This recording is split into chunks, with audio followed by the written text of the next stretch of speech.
اور لیاری میں ایک اور مخدوش عمارت گرنے کا خدشہ۔ آگرہ تاج کالونی کے علاقے میں 7 منزلہ رہائشی عمارت میں دراریں پڑ گئی ہیں۔ عمارت کو ربع سال اپریل میں ناقابل رہائش قرار دیا گیا تھا، جبکہ ضلع انتظامیہ اور SBCA حکام کی طرف سے بلڈنگ کو خالی کرانے کے کوئی انتظامات نہیں کیے گئے۔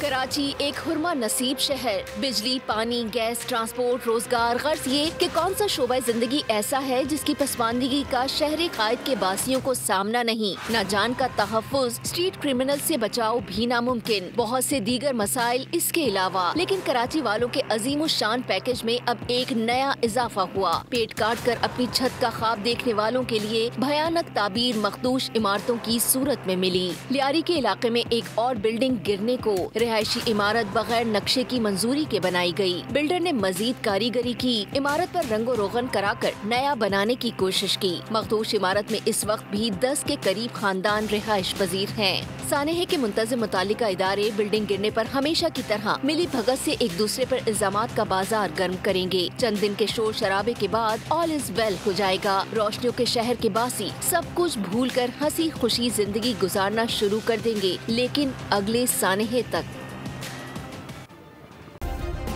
سبسکرائب کریں اور بیل دبائیں تاکہ کوئی خبر رہ نہ جائے۔